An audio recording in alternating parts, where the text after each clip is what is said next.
Yo, what's up everyone? It's me again, back with another Path of Exile SSF video.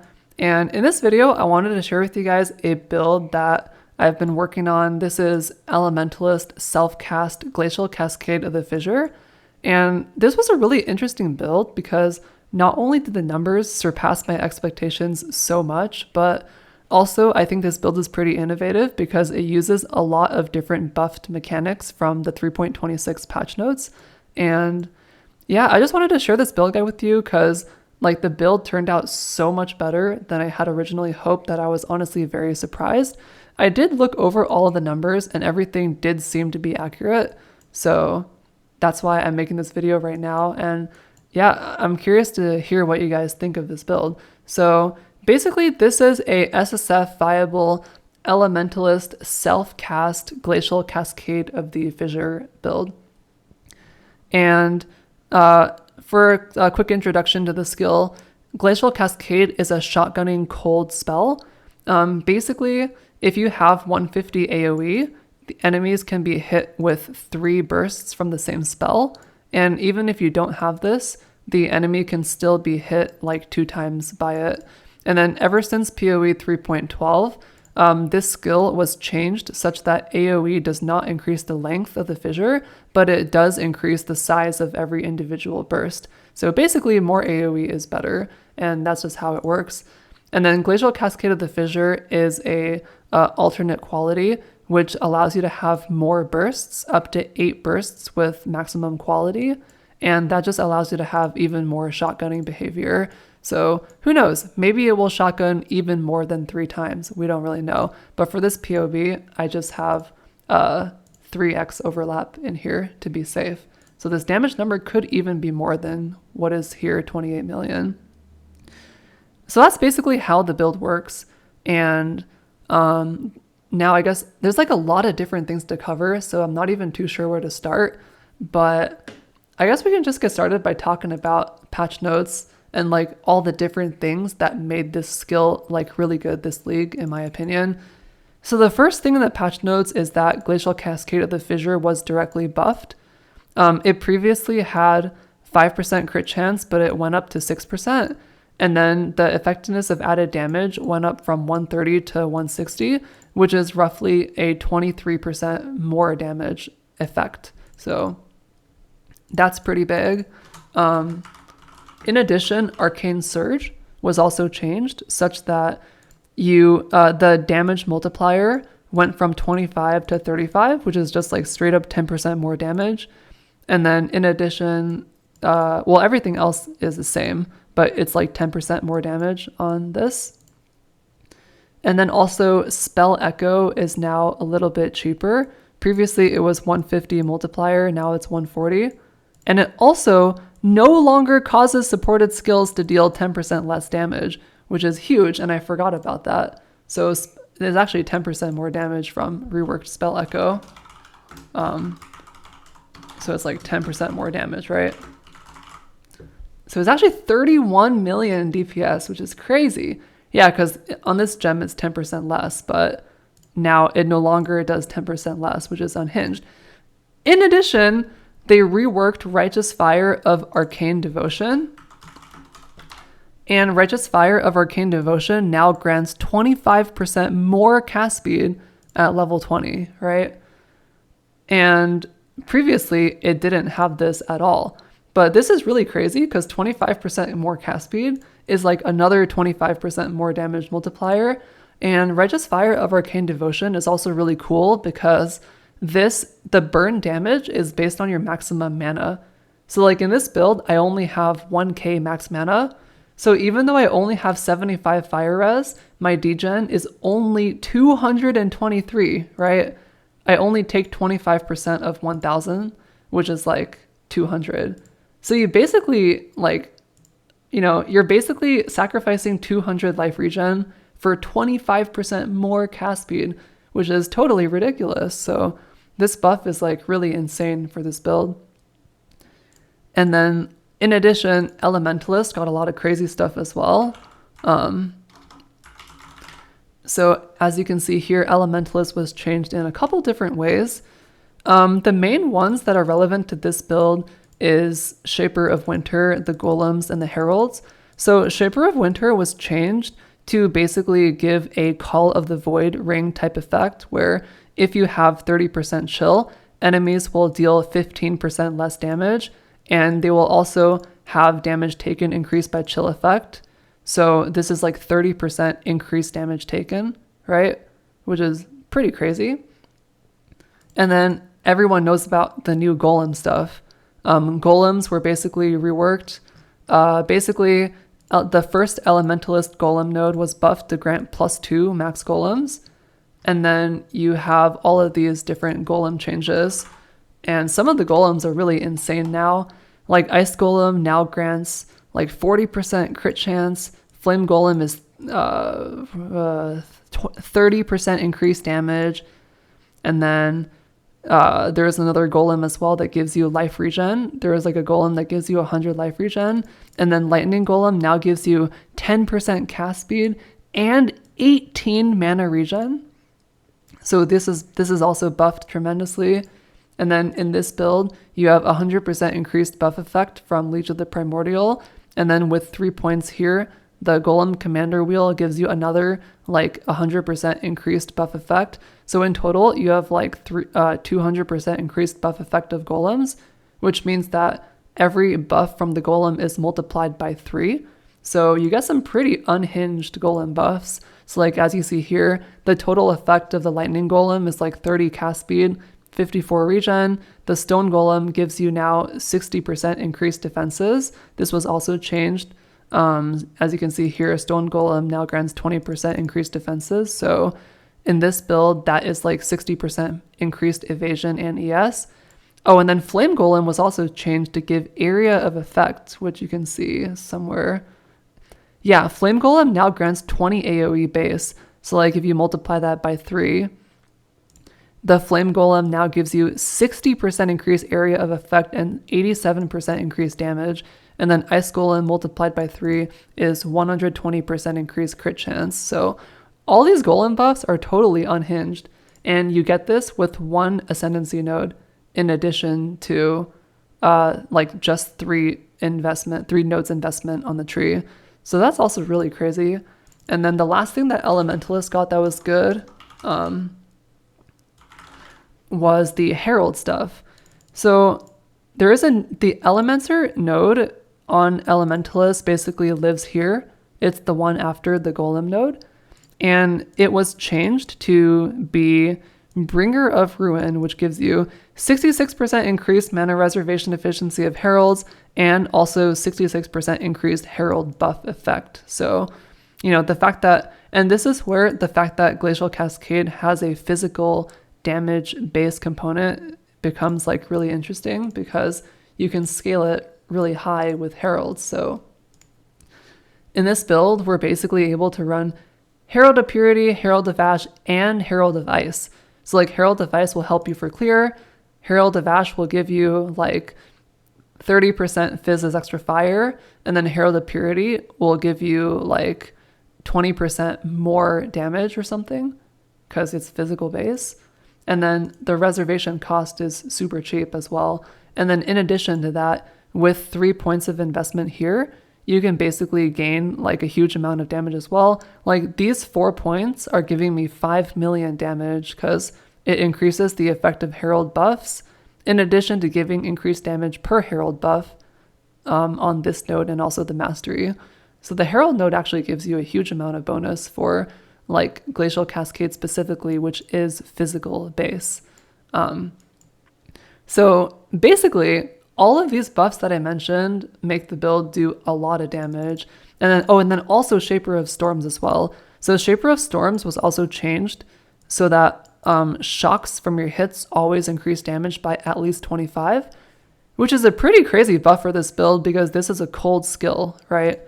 So like in Path of Exile, if you do a critical hit, even if you have like 1 lightning damage, which we're getting like from the ring, like even if you have 1 lightning damage and you crit, you will inflict a shock. And then the new Shaper of Storms will make it such that that shock inflicts a 25% base shock. And then if you can get a little bit of shock effect, for example, in this build, we have 10% shock effect here on the Ascendancy node, and then also this critical mastery, which gives you additional 50% effective shock. You can basically get 60% increased effective shock, which makes the 25 shock equal 40. So that's like another 40% increased damage taken from the Elementalist Ascendancy. So it's just pretty crazy. Like, this build I think is cool because it basically utilizes like so many different things that happened in the patch notes, and like the result is a tremendous amount of increased damage for this kind of self-cast archetype. So much so that we indeed seem to have 31 million damage, assuming 3 overlaps. And maybe it's even more overlaps with Cascade of the Fissure because it has 8 bursts total. So maybe it's like even more than this. I don't know. So it's definitely pretty insane. And that's basically the main idea of this build. And I guess before diving into the build itself, I also want to note that there is a line in the patch notes, which is there's additional passive tree changes related to both casters and cold damage that we're finalizing. Check back soon. So who knows? Casters and cold damage builds, such as this one, might be even better. So I'm definitely kind of excited to like see what they have in store here. So yeah, pretty crazy. So that being said, we can basically just go into the POB now. So I will say that this POB does have like two expensive items. The first one is this body armor that you need like Hunter Influence for, and the second one is the wand, which needs like a lot of stuff. So I do think you can league start this still in SSF because the damage is like so high that even if you don't have optimal gear, it will probably be fine. But yeah, I mean, you probably could league start this, honestly. I don't see why you would not be able to league start this. As long as you're like okay with spending some time in lab getting Glacial Cascade of the Fissure, you probably could league start it. But yeah, anyway, let's go ahead and get into the POB itself. But first, let me get a drink of water. So yeah, I guess before we get started, we should probably talk about the custom modifiers. So all of these are pretty self-explanatory. Here you have, I don't have Arcane Surge in here enabled because I'm choosing to like do the new Arcane Surge as a custom modifier. So you have that. Righteous Fire of Arcane Devotion gives you 25% more cast speed. And then the golem nodes are all listed here as well, all the golem stuff. Then Glacial Cascade of the Fissure buffs has this effect. The new Shaper of Winter has this effect. The new Elemencer node buffing Heralds has this effect. And then the Spell Echo rework gave you 10% more damage. So this is basically the custom config. And yep, that's it. And then diving into the tree itself, I guess we're going to start off with the Ascendancy. So here we're of course going for the Golem node for Golem stuff. And then we're going Elemencer as well with the new Elemencer that gives you this effect here, which is Herald stuff. And then Shaper of Storms. The new Shaper of Storms will give you a 40% shock, which will increase your damage tremendously. And then also Shaper of Winter, and the new Shaper of Winter will allow you to have cold damage increased by chill effect, in addition to making enemies deal 15% less damage. So that's the Ascendancy overview. And then the tree is pretty straightforward. You basically start off taking cast speed, cold damage, crit. This is going to be a crit build, and the crit is largely helped by the Ice Golem giving you 120 crit chance. So you basically just take like cast speed, spell damage, cold damage, crit, mana regen, crit, pretty straightforward. Take some reservation, get this wheel for a lot of Herald stuff, cold damage here, Golem stuff here. You want to take Blast Radius and Arcane Expanse for AoE. In this build, the total AoE modifier is going to be 140% increased. And also this is helped a lot by the new Flame Golem as well. It did say on the wiki page that you ideally want 150. But like I was only able to get like 140 AoE. So hopefully that's enough. If you did have Awakened AoE support, you would definitely want to run it instead of Hypothermia. Guess I should probably put that here. Awakened, increase AoE. But like, can you get this in SSF? Probably not. But if you do have it, you would definitely use it. And then, yeah, just take some AoE nodes for the shotgunning. You go over here, take some dual wielding stuff. You want to take Whispers of Doom for the additional curse. And then you take Instinct and Inveterate to get 100% spell suppression. And then some elemental damage, more crit, and just whatever other bullshit, life NES and Mark Mastery, and that's about it. And so yeah, the total result is a build that has 31 million damage with 3 overlaps, which is pretty crazy. You know, you have like very close to 100% crit chance, although there is like a small requirement on a diamond flask here. But even without it, you still have pretty good damage, 27 million, so that's pretty cool. And then with the help of the new cast speed giving golem and the new Righteous Fire of Arcane Devotion, we have 25% more cast speed. So the cast rate of this build is actually 10 casts per second, which is really high. And then you have 500 multi, and the mana cost is pretty low as well, because you invest heavily into reduced mana cost.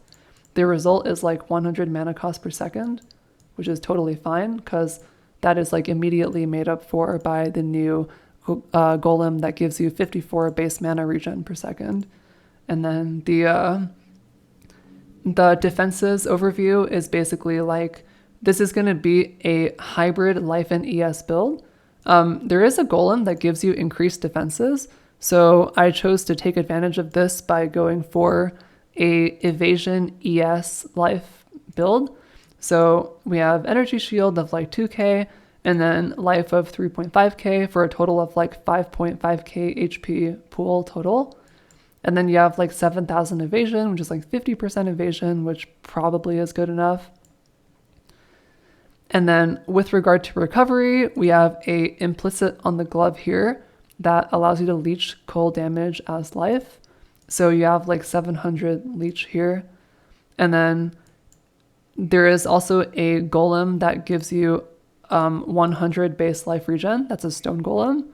And then that will allow you with Zealot's Oath to get 300 ES regen, which will basically exactly offset the 200 degen from Righteous Fire of Arcane Devotion. And then in addition to all of that, you also have like 200 energy shield leech from this one small node here, because why not take it? And with that, you're basically able to sustain energy shield and life. And then of course, because you're an evasion build, you would just go Ghost Dance for a little bit more extra sustain as well. It's something like 200 mitigation, like 3 times or something. So yeah.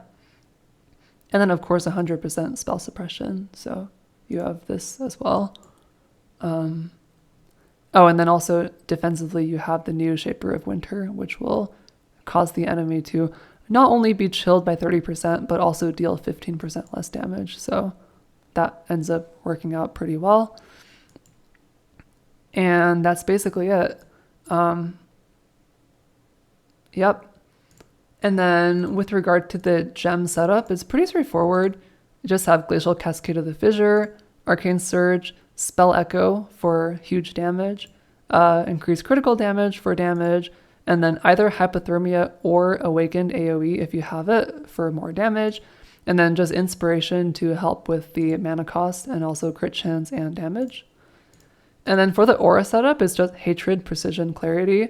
The Precision is just level 1 for the small crit chance bonus, but you probably do want the Clarity to be level 20, otherwise your mana regen will be kind of sus. and then Righteous Fire of Arcane Devotion here for the cast speed. And then here you just have 4 golems for Elementalist. These are the 4 golems that benefit the build the most. And then here you have like a tri-curse setup, which is like pretty standard, I think. You basically get +1 curse from Hunter body armor, +1 curse from Whispers, and then you basically can run Assassin's Mark and Elemental Weakness and Frostbite. And as you can see here, Elemental Weakness and Frostbite both increase your damage by quite a bit. And then Assassin's Mark also increases your damage by a lot. And then Assassin's Mark also allows you to get power charges in addition to frenzy charges from the Mark Mastery. So it's pretty good. And then because you cast like 10 times a second, you can definitely have like full uptime on 3 power and 3 frenzy charges. Although I will note that it's actually 5 casts a second because you have Spell Echo.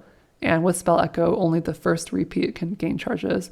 But it's still 5 casts per second, so it should be fine. And then for the movement skill, you want to use Frostblink of Wintry Blast, which in this build will have a 5.49 cast rate. So you can basically blink 5 times a second, which is pretty crazy. And then Sigil of Power is just there for like a little bit more damage. Not a big thing, but it is there and also gives you damage reduction. So may as well just have that. And then finally we have the Herald setup, which with the new Elementalist Elemancer Ascendancy node, each of these heralds increases your damage by quite a bit, as you can see here. 4 million, 2 million, 2 million. And then also the Herald Device and Herald of Ash together is going to help you clear. So that'll be pretty cool. And that's basically it for the skills. And then moving on to items, a lot of this is pretty straightforward, not much to say. For wands, you just want a wand like this. Level of cold gems is good. Level of all gems is better, but if you can't get that, just use cold gems and it's fine. Other than that, it's just spell crit, multi-cast speed, added cold, and spell damage. Probably want to use a profane wand base because it has cast speed. Helmet is just, whatever is the best energy ES base, and then just go for suppress. And then you probably want to craft increased AoE here to help with the shotgunning. And then body armor is just necrotic armor, optimal base. And then you want the hunter influence so you can get the additional curse and the base spell crit, which will help a lot. And then just benchcraft suppression to help you hit cap. And then gloves is just, once again, evasion ES base. On the Eldritch Implicit, you can get Unnerve, which is pretty good for damage. And then you also definitely want the cold damage Leech's Life, because in this build we take Zealot's Oath, which causes life regen to go into ES. So without this life leech implicit, your life does not recover. So you definitely want this. And then I guess the opportunity cost of this is that you lose exposure, but you can just take the cold mastery that gives you 10% chance to do cold exposure on hit, which with the 5 APS should be good enough.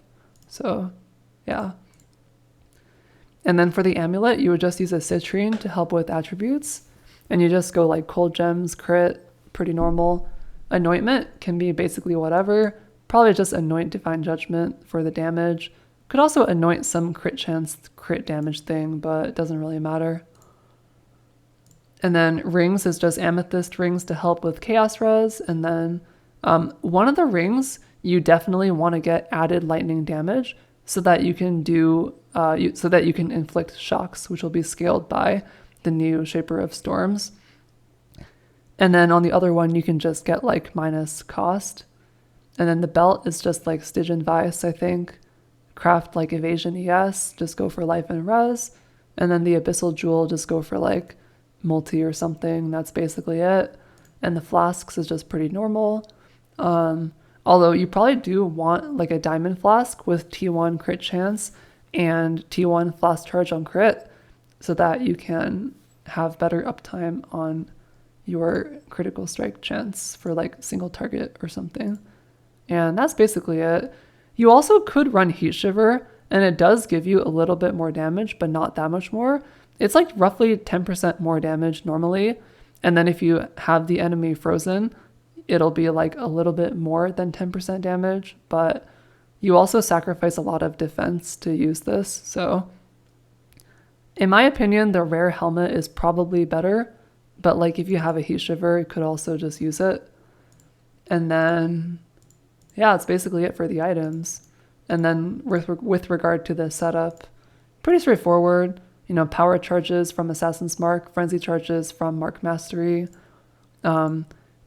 If you cast for 3 seconds, you will gain Arcane Surge, and Arcane Surge does last for 4 seconds.